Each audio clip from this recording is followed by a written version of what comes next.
পঞ্চদশ খণ্ড, চতুর্থ পরিচ্ছেদ। বলরামের বাড়ি, শশধর প্রভৃতি ভক্তগণ, ঠাকুরের সমাধি। শ্রীযুক্ত শশধর দুই একটি বন্ধু সঙ্গে ঘরে প্রবেশ করিলেন ও ঠাকুরকে প্রণাম করিয়া উপবিষ্ট হইলেন। শ্রীরামকৃষ্ণ সহাস্যে বলিলেন, আমরা সকলে বাসক শয্যা জেগে আছি, কখন বর আসবে? পণ্ডিত হাসিতেছেন। ভক্তের মজলিস। বলরামের পিতা ঠাকুর উপস্থিত আছেন, ডাক্তার প্রতাপও আসিয়াছেন। ঠাকুর আবার কথা কহিতেছেন। শ্রীরামকৃষ্ণ শশধরের প্রতি বলিলেন, জ্ঞানের চিহ্ন প্রথম শান্ত স্বভাব, দ্বিতীয় অভিমান শূন্য স্বভাব।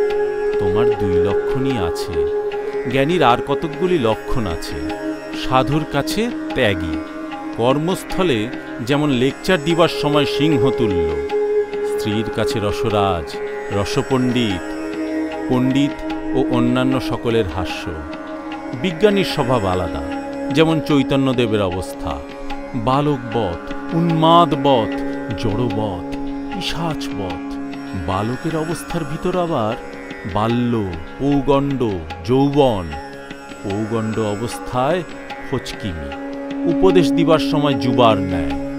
পণ্ডিত বলিলেন, কিরূপ ভক্তি দ্বারা তাঁকে পাওয়া যায়? শ্রীরামকৃষ্ণ বললেন, প্রকৃতি অনুসারে ভক্তি তিন রকম: ভক্তির সত্ত্ব, ভক্তির রজ, ভক্তির তম। ভক্তির সত্ত্ব ঈশ্বরই টের পান, সেরূপ ভক্ত গোপন ভালোবাসে, হয়তো মশারির ভিতর ধ্যান করে, কেউ টের পায় না। সত্যের সত্ত্ব, বিশুদ্ধ সত্য হলে ঈশ্বর দর্শনের আর দেরি নাই।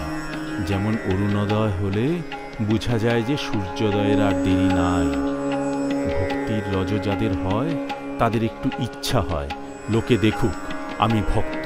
সে ষোড়শোপচার দিয়ে পূজা করে, গরদ পরে ঠাকুর ঘরে যায়, গলায় রুদ্রাক্ষের মালা, মালায় মুক্তা, মাঝে মাঝে একটি সোনার রুদ্রাক্ষ। ভক্তির তম যেমন ডাকাত পড়া ভক্তি। ডাকাত ঢেঁকি নিয়ে ডাকাতি করে, 8টা দারোগার ভয় নাই, মুখে মারো লোটো, উন্মাদের ন্যায় বলে, হর হর হর, বোম বোম, জয় কালী। মনে খুব জোর, জ্বলন্ত বিশ্বাস। শাক্তদের ঐরূপ বিশ্বাস। কি একবার কালী নাম, দুর্গা নাম করেছি, একবার রাম নাম করেছি, আমার আবার পাপ? বৈষ্ণবদের বড় দীনহীন ভাব, যারা কেবল মালা জপে। বলরামের পিতাকে লক্ষ্য করিয়া বলিলেন, কেঁদে কুঁকিয়ে বলে, হে কৃষ্ণ, দয়া করো, আমি অধম, আমি পাপী। এমন জ্বলন্ত বিশ্বাস চাই যে তাঁর নাম করেছি, আমার আবার পাপ।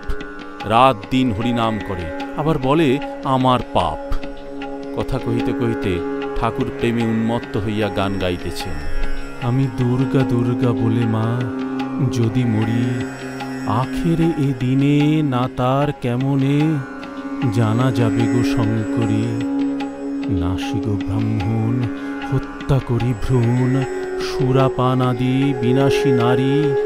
এসব পাতক না ভাবি তিলেক, ও মা ব্রহ্মপদ নিতে পারি। গান শুনিয়া শশধর কাঁদিতেছেন। ঠাকুর আবার গান গাইতেছেন।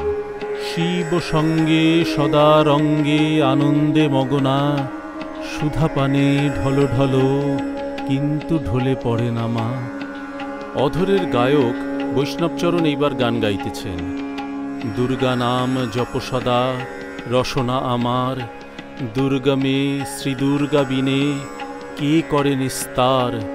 তুমি স্বর্গ, তুমি মর্ত, তুমি সে পাতাল, তোমা হতে হরি ব্রহ্মা দ্বাদশ গোপাল। 10 মহাবিদ্যা মাতা, 10 অবতার, এবার কোন রূপে আমায় করিতে হবে পার। চল অচল তুমি মা, তুমি সূক্ষ্ম স্থূল, সৃষ্টি স্থিতি প্রলয়, তুমি তুমি বিশ্বমূল। ত্রিলোক জননী তুমি, ত্রিলোক তারিণী, সকলের শক্তি তুমি, মাগো তোমার শক্তি তুমি। এই কয়চরণ গান শুনিয়া ঠাকুর ভাবাবিষ্ট হইয়া আছেন। গান সমাপ্ত হইলে ঠাকুর নিজে গান ধরিলেন। যশোদা নাচাতো শ্যামা বলে নীলমণি, সেরূপ লুকালে কোথা করাল বদনী। বৈষ্ণবচরণ এইবার কীর্তন গাইতেছেন। সুবল মিলন। যখন গায়ক আখর দিতেছেন, রা বই ধা বেরোয় না রে, ঠাকুর সমাধিস্থ হইলেন, শশধর প্রেমাশ্রু বিসর্জন করিতেছেন।